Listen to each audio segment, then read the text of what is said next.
Imaginemos por un momento cuál podría ser el arma más letal de todo el Imperio Mexica. Porque normalmente si uno piensa en los aztecas, la mente se va de inmediato a las espadas de obsidiana. Claro, a los sacrificios o a estos ejércitos inmensos con armaduras de algodón. Exacto. Pero a ver, ¿qué pasaría si el arma más devastadora, la que causó el sufrimiento más cruel y prolongado en la antigua Mesoamérica, no era de piedra ni de madera, sino que era, digamos, simplemente un polvo blanco? Un polvo blanco, ¿sí? Un polvo que usaron para ejecutar una de las guerras biológicas más lentas de la historia de América. Y de eso se trata nuestra inmersión profunda de hoy. Vamos a desempacar un guión documental fascinante llamado Oro Blanco, el latido de la sal en la América antigua. Es un cambio de perspectiva brutal, fíjate, porque choca de frente con esta visión tan romántica que solemos tener sobre el Nuevo Mundo. Siempre reducimos todo a, no sé, habitaciones llenas de oro, coronas de plata, esmeraldas gigantes. Sí, nos fascina lo que brilla, lo que puedes guardar en un cofre. Totalmente. Pero la realidad biológica de la supervivencia en el continente era completamente distinta. En términos puramente prácticos, el oro no servía para absolutamente nada. O sea, en medio de la selva maya o en la cima helada de los Andes, tener 1 kilo de oro no mantenía a nadie con vida. Exactamente. Sin la sal, la vida era simplemente imposible. Y la misión de este análisis a fondo es transformar por completo la forma en que entendemos un elemento tan común y ordinario como la sal. Porque resulta que, mucho antes de que llegaran los europeos, este mineral fue el verdadero motor de los imperios, la moneda de cambio y el detonante de guerras sangrientas. Y para entender eso, tenemos que dejar de ver a la sal como ese frasquito aburrido que tenemos en la mesa para darle sabor a una sopa.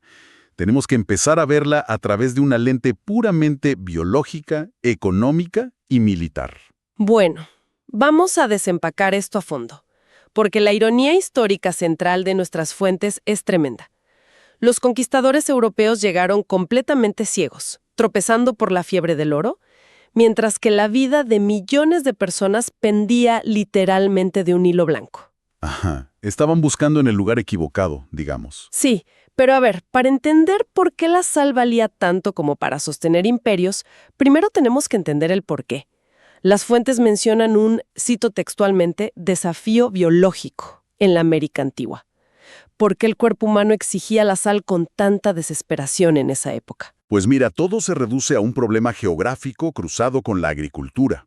Las grandes civilizaciones precolombinas lograron construir poblaciones inmensas, basando su dieta en muy pocos cultivos, básicamente el maíz en Mesoamérica y diversos tubérculos como la papa en los Andes. Claro, que a nivel calórico son increíbles. Te dan la energía para construir pirámides enteras. Exacto, son alimentos milagrosos en cuanto a energía bruta, pero tienen una deficiencia gravísima, y es que poseen una escasez casi total de sodio. Ah, y el cuerpo humano es, en el fondo, una máquina eléctrica. Funciona con agua y sal. Básicamente sí.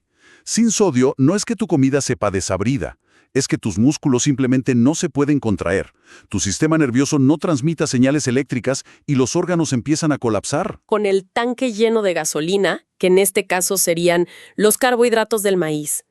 Pero te falta la batería para encender el motor. Esa es una analogía perfecta. Si tú comparas a estas civilizaciones agrícolas inmensas con, digamos, las culturas de cazadores y recolectores, la diferencia es abismal. Quien caza y come carne roja obtiene el sodio directo de la sangre y el tejido del animal. Pero en una metrópolis que come puro maíz, el déficit es constante. Exacto. Su principal fuente de energía creaba una vulnerabilidad masiva a nivel poblacional. Necesitaban sal en cantidades industriales solo para evitar que miles de personas cayeran al suelo por fallos nerviosos o debilidad crónica. ¡Qué locura! Y aquí es donde las fuentes nos llevan directo al caso de los mayas en la península de Yucatán. Porque claro, pensamos en los mayas y nos imaginamos los observatorios astronómicos, el concepto del cero, los calendarios. Sí, lo clásico. Pero los documentos muestran que también eran unos verdaderos titanes de la industria química. Se estima que en el periodo clásico consumían y comerciaban miles de toneladas de sal al año para alimentar metrópolis inmensas como Tikal. Pero aquí hay un detalle. Tikal no está en la playa, está hundida en medio de la selva. Ajá. ¿Cómo logras abastecer de sal a 100.000 personas en la jungla? Bueno, ese era el gran desafío logístico. No solo era extraerla, era moverla por selvas y ríos. Y para lograr esa escala, los mayas perfeccionaron 2 métodos masivos de extracción. El primero es bastante lógico, es la evaporación solar en las costas, en lugares como las Coloradas. Claro, usas el calor del sol para secar el agua de mar en piscinas gigantes. El sol hace el trabajo gratis. Exacto. Pero el segundo método es donde la cosa se vuelve industrial. Es un proceso que realizaban en zonas de manglares conocido como sal cocida, y consistía básicamente en hervir salmuera dentro de ollas de barro gigantes. Y aquí es donde se pone muy interesante, y quiero detenerte, porque cuando leía sobre esto, me voló la cabeza. No estamos hablando de un par de aldeanos recolectando sal en la playa. Si tienes el sol gratis afuera, ¿por qué irte a un manglar a gastar leña y hervir agua? Es una súper pregunta, y la respuesta es el clima. El clima tropical es traicionero. Sí, el sol es gratis, pero en Yucatán o Belice, las lluvias pueden ser torrenciales y llegan de la nada. Si tú tienes toneladas de agua secándose al sol y cae una tormenta, pierdes semanas de trabajo en 10 minutos. Oh, claro, te arruina toda la cosecha de sal. Totalmente. Así que la sal cocida en los manglares eliminaba ese factor climático por completo. Llevaban esta salmuera, que es agua súper concentrada en sal, a recintos techados y la hervían en vasijas sobre fuegos continuos. O sea, este proceso en los manglares era el equivalente antiguo de una planta química industrial masiva. Imagínate entrar ahí, humo, calor asfixiante, cientos de personas operando estas calderas de barro. Era un infierno logístico, ¿sí? Requería talar bosques enteros para alimentar los fuegos de día y de noche. Y piensa en los alfareros. Necesitaban ejércitos produciendo vasijas, porque al final del proceso el agua se evaporaba y la sal quedaba dura como piedra. Tenían que romper la olla a martillazos para sacar el bloque de sal. Impresionante. Ahora, una vez que una civilización domina la producción de este bien vital a nivel industrial, la dinámica cambia por completo, ¿no? La sal deja de ser solo comida y se transforma en riqueza. Se convierte en una divisa. Quien controla la sal, controla el comercio. Y para ver esto en acción, las fuentes nos llevan a la Confederación Muisca, en la actual Colombia. A diferencia de los mayas que dependían del mar, los muiscas vivían en lo alto de los Andes. Pero tenían algo mejor: verdaderas minas terrestres de sal. Exacto. Lugares como la montaña de sal en Zipaquirá o en Nemocón, literalmente montañas de sal pura bajo la tierra. Es que esto es como si tuvieran una bóveda bancaria subterránea llena de lingotes, porque la sal que sacaban de ahí tenía una pureza tan alta que se convirtió en el estándar de valor en todo el norte de Sudamérica. La moldeaban en forma de panes de sal. Así es, y la pureza de este mineral dictaba su poder adquisitivo. Si conectamos esto con el panorama general de la región, vemos cómo la geografía de una simple montaña dictaminó el poder político de millones de personas. Porque ellos intercambiaban directamente estos panes de sal por oro y esmeraldas de las tierras bajas, ¿verdad? Sí, las tribus de las zonas bajas tenían los ríos llenos de oro, pero sufrían el mismo déficit biológico de sodio. El oro no te quita los calambres musculares ni te mantiene vivo. ¡Wow! O sea que el control geográfico de estas minas funcionaba como una herramienta de política exterior increíble. Esto ya no era mera subsistencia, era diplomacia de alto nivel. Era hegemonía total. Los muiscas no necesitaban mandar ejércitos a masacrar a sus vecinos. Su amenaza era económica.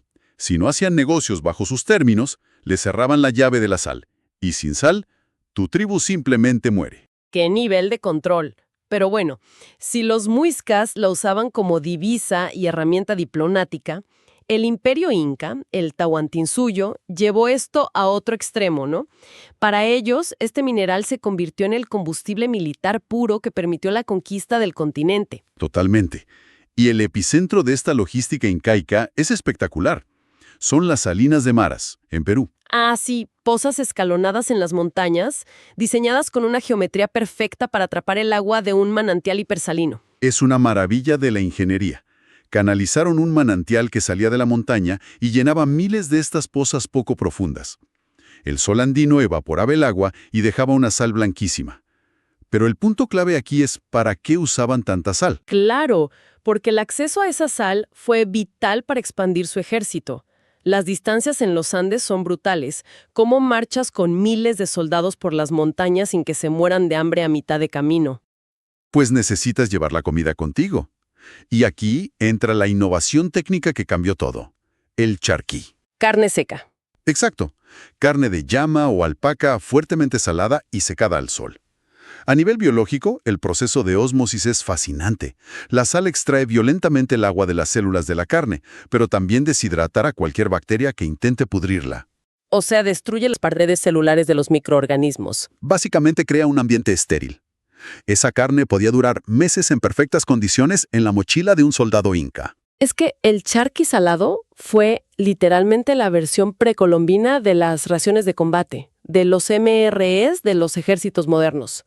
Entonces, ¿qué significa todo esto a nivel macro? Que sin el control absoluto del manantial de Maras, la maquinaria de guerra inca simplemente no habría tenido el rango operativo para expandir su imperio. No habrían podido cruzar ni 2 valles sin quedarse sin comida. Pero fíjate en un contraste muy interesante. Mientras la sal era este combustible rudo y militar, también tenía una dimensión superespiritual. ¿En qué sentido? Se usaba en sacrificios y purificaciones. De hecho, los ayunos rituales incas más extremos no consistían en dejar de comer por completo. Consistían específicamente en abstenerse de consumir sal y ají. Esa era la mayor penitencia. ¡Wow! Privar al cuerpo de ese estímulo eléctrico como máxima ofrenda a los dioses. Es poético. Es muy profundo. Pero, a ver, ya establecimos que la sal garantizaba la supervivencia biológica y además impulsaba la expansión militar. Entonces la conclusión lógica es oscura. Si le cortas el suministro de sal a un enemigo, estás cometiendo el acto de guerra más devastador posible. Y eso nos lleva de regreso a México Central, al cruel bloqueo económico de los mexicas, de los aztecas, contra el pueblo de Tlaxcala, el mercado como campo de batalla. Cuéntame de esto, porque leí que el objetivo era debilitarlos cortando absolutamente todas sus rutas de acceso a la sal. Exacto. Los mexicas rodearon Tlaxcala y prohibieron cualquier comercio de sal hacia ellos. Y lo lograron. Los tlaxcaltecas se vieron obligados a vivir décadas enteras sin sal en su dieta. Espera, décadas sin sal en una dieta basada en el maíz. Eso no es un simple embargo comercial. O sea, es prácticamente guerra biológica. Lo es. Imagínate el impacto fisiológico, hiponatremia crónica, letargo, debilidad, confusión mental. Fue un castigo brutal y sostenido. ¿Y cómo afectó eso a la historia? Porque ese sufrimiento físico cotidiano debió haber cimentado alianzas políticas enormes, ¿no? Cambió la historia de América. Ese bloqueo alimentó un odio generacional tan profundo hacia Tenochtitlan que cuando los españoles llegaron, los tlaxcaltecas no dudaron ni un segundo en aliarse con ellos para destruir a los mexicas. Claro, no era solo una rivalidad política, era un odio grabado en la biología de sus cuerpos. Y para rematar, las fuentes describen un contraste casi humillante. Mientras Tlaxcala sufría esta escasez asfixiante, el famoso mercado de Tlatelolco, en la capital azteca, era una exhibición obscena de abundancia. Totalmente. En Tlatelolco, la sal fluía como agua. Se vendía en enormes bloques prensados a la vista de todos. Era una forma de decir, nosotros tenemos el poder sobre la vida misma. Y fíjate que esta red de poder no era exclusiva de Latinoamérica. En Norteamérica, las tribus de la cuenca del Mississippi también tenían complejos sistemas de intercambio y control de territorios basados en manantiales de salmuera. O sea, era una constante continental, desde el Mississippi hasta los Andes. La sal era la reina. Así es. Pero todo esto cambia, ¿verdad? Cuando llegan los españoles, el destino de este mineral sufre un colapso. Un colapso conceptual inmediato.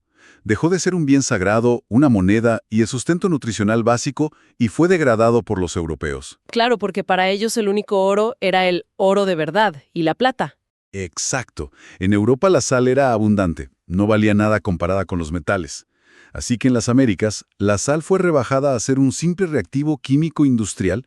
Se volvió indispensable, sí, pero solo para el beneficio de la plata. A través de este famoso proceso de Patio, ¿no? donde mezclaban el mineral de plata triturado con mercurio y toneladas de sal en grandes patios para separar la plata pura de la roca. Sí, la sal era el catalizador clave. Sin miles de toneladas de sal, el Imperio Español no habría podido extraer ni una fracción de la plata que sacaron de minas como Potosí o Zacatecas. Qué final tan trágico para el mineral, de ser el latido de la América antigua a convertirse en un simple químico para lavar metales. Pero, y me encanta que el documental termine con esto, el legado sigue vivo. Ese es el detalle más hermoso de todos estos registros. Sí, porque estas salinas ancestrales no son solo ruinas arqueológicas para tomarse fotos. Hoy en día siguen activas. Los descendientes de los mayas, de los quechuas, de los muiscas, aún cosechan este mineral con sus propias manos. Exactamente en los mismos lugares y usando exactamente las mismas técnicas de evaporación y cocción de hace 1000 años. Es el hilo invisible que conecta la geografía del continente con su historia más profunda. Y bueno, esto los lleva a un pensamiento final para quienes nos escuchan hoy. La próxima vez que vean un simple y aburrido salero en la mesa de un restaurante, recuerden que esos pequeños cristales financiaron ejércitos inmensos, compraron esmeraldas y causaron un odio biológico que derrocó imperios enteros. Es una locura cuando lo pones en esa perspectiva. Totalmente. Y nos deja con una pregunta bastante inquietante para reflexionar. Si las cadenas de suministro modernas que nos traen todo tan fácilmente colapsaran repentinamente mañana por la mañana, ¿cuál artículo común de nuestras alacenas se convertiría en el nuevo y sangriento oro blanco por el que estaríamos dispuestos a ir a la guerra? Es una excelente pregunta para pensar esta noche. Sin duda. Y con eso cerramos nuestro análisis a fondo por hoy. Nos escuchamos en la próxima.